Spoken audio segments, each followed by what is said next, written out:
अध्याय 1 सृष्टि का वर्णन। उत्पत्ति अध्याय 1 सृष्टि का वर्णन। आदि में परमेश्वर ने आकाश और पृथ्वी की सृष्टि की, और पृथ्वी बेडौल और सुनसान पड़ी थी, और गहरे जल के ऊपर अंधियारा था, तथा परमेश्वर का आत्मा जल के ऊपर मंडलाता था। तब परमेश्वर ने कहा, उजियाला हो, तो उजियाला हो गया। और परमेश्वर ने उजियाले को देखा कि अच्छा है, और परमेश्वर ने उजियाले को अंधियारे से अलग किया, और परमेश्वर ने उजियाले को दिन और अंधियारे को रात कहा। तथा सांझ हुई, फिर भोर हुआ। इस प्रकार पहला दिन हो गया। फिर परमेश्वर ने कहा, जल के बीच एक ऐसा अंतर हो कि जल दो भाग हो जाए। तब परमेश्वर ने एक अंतर करके उसके नीचे के जल और ऊपर के जल को अलग कर दिया, और वैसा ही हो गया। और परमेश्वर ने उस अंतर को आकाश कहा। तथा सांझ हुई और फिर भोर हुआ। इस प्रकार दूसरा दिन हो गया। फिर परमेश्वर ने कहा, आकाश के नीचे का जल एक स्थान में इकट्ठा हो, और सूखी भूमि दिखाई दे, और वैसा ही हो गया। और परमेश्वर ने सूखी भूमि को पृथ्वी कहा, तथा जो जल इकट्ठा हुआ उसको उसने समुद्र कहा। और परमेश्वर ने देखा कि अच्छा है।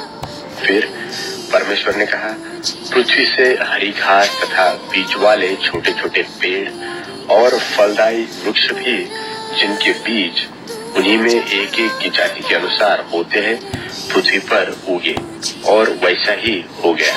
तो पृथ्वी से हरी घास और छोटे छोटे पेड़, जिनमें अपनी अपनी जाति के अनुसार बीज होता है, और फलदायी वृक्ष, जिनके बीज एक एक की जाति के अनुसार उन्हीं में होते हैं, उगे। और परमेश्वर ने देखा कि अच्छा है। तथा सांझ हुई, फिर भोर हुआ। इस प्रकार तीसरा दिन हो गया।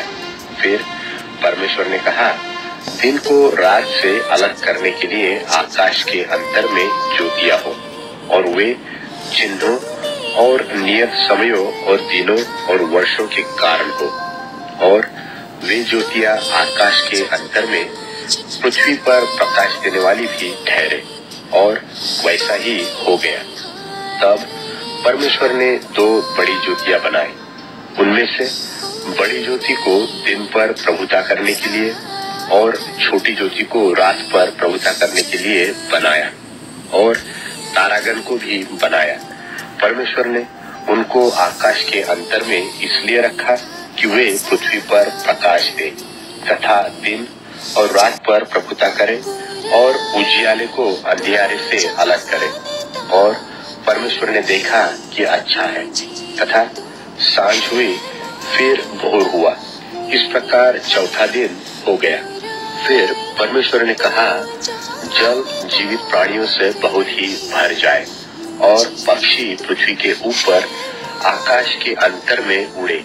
इसलिए परमेश्वर ने जाति जाति के बड़े बड़े जल जंतुओं की और उन सब जीवित प्राणियों की भी सृष्टि की, जो चलते फिरते हैं, जिनसे जल बहुत ही भर गया। और एक एक जाति के उड़ने वाले पक्षियों की भी सृष्टि की।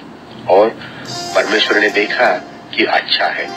और परमेश्वर ने यह कह के उनको आशीष दी कि फूलो, फलो और समुद्र के जल में भर जाओ, और पक्षी पृथ्वी पर बढ़े।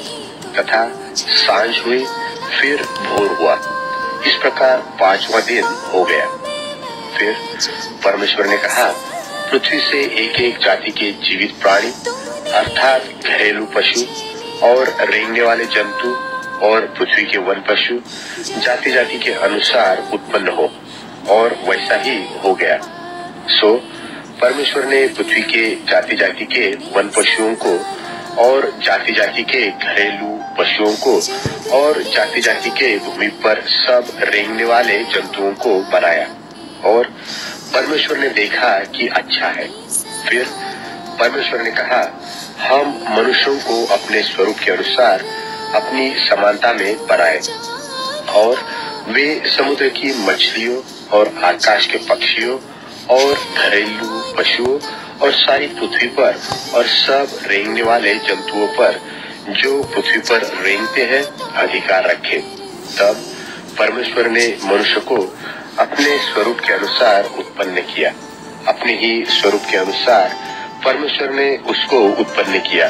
नर और नारी करके उसने मनुष्यों की सृष्टि की और परमेश्वर ने उनको आशीष दी और उनसे कहा, फूलो फलो और पृथ्वी में भर जाओ और उसको अपने वश में कर लो और समुद्र की मछलियों तथा आकाश के पक्षियों और पृथ्वी पर रेंगने वाले सब जंतुओं पर अधिकार रखो। फिर परमेश्वर ने उनसे कहा, सुनो, जितने बीज वाले छोटे छोटे पेड़ सारी पृथ्वी के ऊपर हैं और जितने वृक्षों में बीज वाले फल होते हैं वे सब मैंने तुमको दिए हैं, वे तुम्हारे भोजन के लिए हैं। और जितने पृथ्वी के पशु और आकाश के पक्षी और पृथ्वी पर रेंगने वाले जंतु हैं जिनमें जीवन के प्राण हैं, उन सब के खाने के लिए मैंने सब हरे हरे छोटे पेड़ दिए हैं। और वैसा ही हो गया। तब परमेश्वर ने जो कुछ बनाया था सबको देखा तो क्या देखा कि वह बहुत ही अच्छा है। तथा सांझ हुई फिर भोर हुआ। इस प्रकार छठवां दिन हो गया।